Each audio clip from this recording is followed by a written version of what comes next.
مرحبا والسلام عليكم. انا عاود جيناكم فيديو جديده. خوتي فيديو جديد اليوم ان شاء الله تكونوا كاع بيان، ان شاء الله تكونوا بصحه جيده. جيناكم قصه اليوم جديده خوتي، قصه شويه مختلفه عن القصص الباقيه، قصه تاع خوف، شويه تاع خوف، شويه تاع خوف وشويه تاع غموض. يعني هاد العفسه راكم يتفرجوا فيلم فيلم تاع تالي. غموض. هذه هي القصه، هي مثلث برمودا كما شفتوا في العنوان. وقبل ما تبدوا الفيديو ما تنسوش خلوا لنا لايك ودركوا على زر اشتراك، زر الاشتراك، وخلوا لنا تعليق تقولوا لنا فيه باللي رانا ملاح، قولنا في تعليقات الموضوع لكم بتشوفوا فيديو جاي. ولا تسقوا ولا تسقوا ولا تسقوا. نبدو بمثلث برمودا. شهو مثلث برمودا هو مكان قبل ما يكون شيء، هو مكان وين مكان في البحر. مثلث برمودا هذا المكان وين جاي في البحر، وجاي غامض بزاف، على غامض ما يعرفوا عليه والو، يعرفوا غير عليه حاجه اللي يدخل ما يخرج. وكاين بزاف روايات يقول لك هذا مثلث برمودا عرش ابليس اللي هضرنا عليه فيديو قبل هذا. يقول لك مثلث برمودا هو عرش ابليس، وسي فري يقول لك شياطين عرش ابليس في البحر وبرمودا في البحر. كيف حتى سماوه مثلث برمودا؟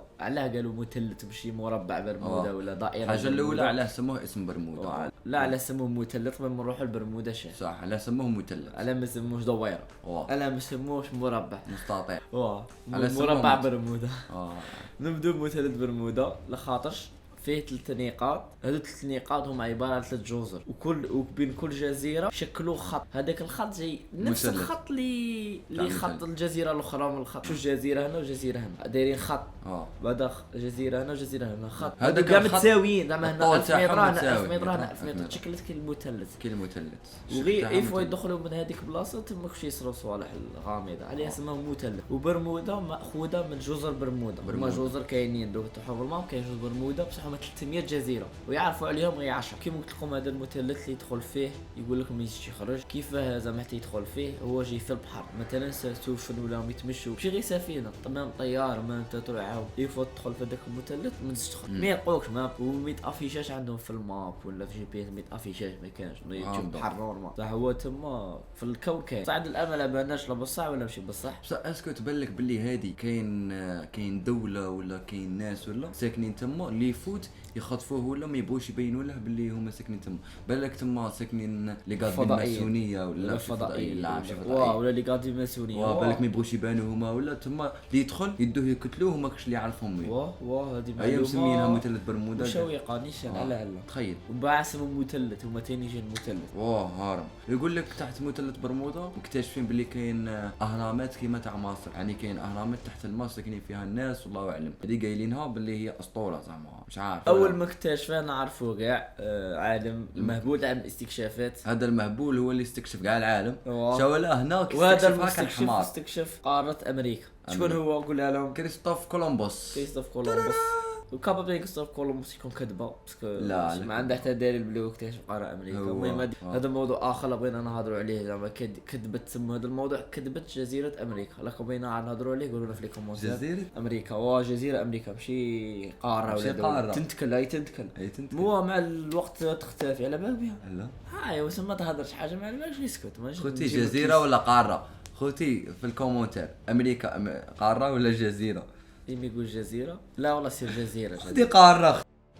خوتي كريستوف كولومبوس كان معروف انه يدي سفينته والطاقم تاعه ويروح يستكشف. هو هاد الخرجه خطره من الايام بانت له يخرج. يوم من الايام خرج في رحله خوتي، وهذه الرحله ما كانتش للاستكشاف ولا يعني باش يدير عفسه جديده. كانت عنده رحله انه هو كان في اوروبا، كان باغي يروح للهند، والهند جايك شغل اوروبا امريكا وموراها يدور كاع الهند. صاي هو راح من اوروبا لامريكا، كي وصل لامريكا حسب روحه وصل للهند. فهمتوا ولا العكس؟ هذه تاع نهار اكتشف امريكا. قبلها فات على مثلث برمودا. فهمتني شو ولا تما مثلث برمودا ما كاينش مثلث برمودا، ما كاينش اللي يدخل فيه ينخطف، ما كاينش بكري. كي كان داير يروح للهند وصل لامريكا، وامريكا ما كانش مستكشفها. راكم فاهمين شادات في قايد باسكو الهند كانت من البكري كاينه الهند مش كيما امريكا كاع ماشي مستكشف. كان في اوروبا خوتي كي وصل لامريكا حسب روحه وصل للهند، باسكو على امريكا ما كانتش مستكشفها. ثم كي وصل ليابسه حسب روحه وصل للهند. كي دخل امريكا خوتي لقى واحد الناس لابس الاحمر اللي قال لهم هو سماهم الهنود الحمر. شاولا هو حسب روحه راه في الهند بصح هي ماشي الهند هي امريكا، هي سماهم هو الهنود الحمر. عليه يقول لك سكان امريكا الاصليين هم الهنود الحمر. وقبل ما يوصل لامريكا خوتي فات على مثلث برمودا وهو اللي اكتشفه ودار بلاصته في الخريطه. ولكن هو كيف فات عليه هذاك الوقت ما كانش يخطف اي سفينه ولا ما كانش راكم فاهمين. وامريكا يقول لك كاين يستكشفوها قبل كريستوف كولومبوس اللي هما فايكينغ، وتعرفوهم كاع فايكينغ. قاعدين نديركم عليهم قصه في فيديو جاي، قولنا في الكومنتات. وصل لامريكا، حسب روحه وصل للهند. كي وصل تما فات على مثلث برمودا، وتم اكتشاف مثلث برمودا لاول مره، وتم رسمه في الخارطه، تم رسم جزر برمودا من طرف كريستوف كولومبوس. كاينين ناس ثاني لقاو حتفهم في مثلث برمودا، كاين اللي كانوا في رحله استكشاف، وكاين اللي كانوا في رحله ودخلوا في المثلث ما زادوش بانوا. كما كاين هذه السفينه اللي سموها، هذه السفينه الفرنسيه، سفينه كبيره بزاف، وبكري كانوا عندهم سفن كبار على بالنا بها. هذه المهم سفينه كبيره بزاف كانوا يتبعوها، دخلت في هذا المثلث. هذه غير هنا كان كاين البوصله، كاين هذاك كاين واحد اللقينه تصويره نوريكم، يجي كي GPS يجي في السفن قديم شويه مش كيما تعبر، المهم يسينيالي لك باللي هذا هو الراه. المهم كانوا يتمشوا دخلوا في هذا المثلث. بدا النقطه هما يبانوا كل نقطه في الايكران، بدا هذيك النقطه تسينيالي حتى بعد سقطت مش تبان في هذا الجيب. ما نقدرش نقول لكم GPS كان يجي في البابور. هذاك الاخضر شابه هو قديم، هذا قديم هذاك في 1900 كان هذه سطيفه هنا جاي خضر فيها دويرات صغار سينيالي. ايوا دخلوا صايوا لي سينيالي بعد سخط. بعد السفينه قعدت نقولوا 72 ساعه عاود خرجت، ولات افيشي لهم.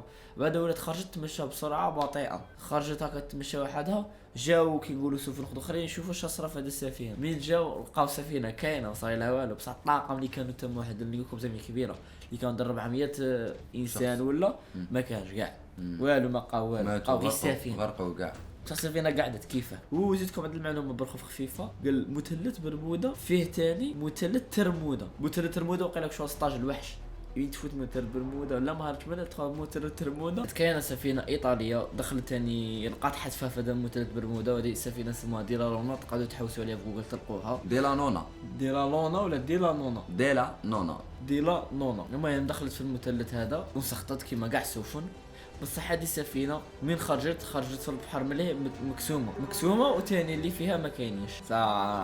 وخطره خوتي في واحد الزمن كانت كاينه واحد السفينه يابانيه اللي سموها، هاد السفينه اليابانيه سموها وينغ لي. خوتي هاد السفينه كانت تحمل افضل قادات البحر في العالم كما نقولوا، اللي كانوا هما كاع يابانيين، اللي كان فيها اعدم القاده. يعني كانوا قادبينها 5 قادات خوتي اللي هما الفور كاع، يعني كي تحطهم في البحر هادو ما تخافش عليهم، هما اعدم القادات في هذاك الوقت. هادو خوتي كانت رسلتهم اليابان باش يروحوا يجيبوا وهاد القنبله النوويه اللي يسموها ليتل بوي. هذه قنبله كانت راس نووي، يعني هي في الصاروخ النووي كاين راس ومن بعد يجي الصاروخ. هذاك الراس ايوه الراس هو اللي يطرطق، هذاك الجسم غير يوصل الصاروخ لبلاصه. ايوه هذاك الراس راحوا يجيبوه. كي راحوا يجيبوه فاتوا على الطريق تاع مثلث برمودا خوتي، ويقول لك كي دخلوا صرات هاد العفسه اللي غتشوفوها هذا طبعا هذاك طرطق، غرقت السفينه باسكو ما بالناش كاين في مثلث برمودا. يا والصاروخ شكون اللي طرطق؟ ايوه والصاروخ هذاك خوتي طرطق في الماء، وصرات كيما نقول شنو الماء طبعا هذيك انتاش. هذه خوتي قال لك قصه ماشي يصير منها شو لا حكاوها الناس بكري في وقتها، وحنا جبنا لكم بحث حوسنا غايه وكاع خوتي. بعد البحوثات والروايات اللي يتكلموا على هذا لقينا باللي هي لا كاين سفينه امريكيه باسكو هما كانوا غادي يفوتوا على امريكا. كاين سفينه امريكيه حبستهم وسقستهم، قلت لهم زعما نتوما واشكم فايتين منا وكاع. هي سفينه يابانيه قلت لهم زعما احنا يابانيين وغادي رانا جايين ندو قنبله نوويه ونفوتوا. واليابان كانت مدابزه مع امريكا هذاك الوقت. امريكا شي قالت لها قنبله نوويه شوالا داسرتيني طب كتلتهم كاع. كي كتلتهم كاع خوتي قال لك امريكا حصلت في مثلث برمودا، قالت بلي هما ماتوا وحدهم مثلث برمودا، وهي لا امريكا بوحوتات. احنا ماشي غير هكا فاهم، احنا نجيب لكم الصح تاع الصح. امريكا وما تقدمناش. وخوتي في الجو تاني ماشي غير السفن، الجو قال لك اي طائره كانت تفوت تختفي، ماشي تطيح ولا يموت ولا يغرقوا، تفوت شوب تختفي. قال لك علاه البعض يظن ان مثلث برمودا هو زعما فيه بوابه عبر الزمن. وكاين علماء اللي قراو وقال لك البحر في مثلث برمودا، في هذاك المثلث فيه الفوسفور طالع، كي طالع السفينه اللي توصل فيه تغرق. اي سفينه توصل تغرق بس كل ما تاعها فيه فوسفور طالع، وهذا الفوسفور يهوت السفينه. راك فاهمني شو السفينه بالك من حاجه طبيعيه ولكن السفينه كي تهوت غادي تلقاها تحت تغرق، هذه ما تلقاهاش تما ماشي حاجه طبيعيه. وكاين ما في اسم طيارات كيف اسم فوسفور لا فوسفور كيف اسمه لا قال لك الطائره اللي كانت تفوت خوتي تختفي، وكاع خوتي الا كان الجو ماشي مليح ولا الطائره طيح يلقوها خوتي هادو يختفوا. قال لك يوم من الايام كانت كاينه رحله 19. هذه رحله 19 كان فيها 19 طائره خوتي رسلت خصيصا باش يكتشفوا مثلث برمودا ويشوفوا فوقها. هذه راحت باش يشوفوا مثلث برمودا فاهمني. رحله نورمال. لا هذه رسلوا 19 طائره زعما بزاف وفيها قادات غير مجاهدين باش يشوفوا مثلث برمودا ويكتشفوا. باسكو علاه قالوا كي السفن راهم يغرقوا قالوا الطائرات ما يغرقوش تما نروحوا فوقها نطلعوا نشوفوا واش كاين.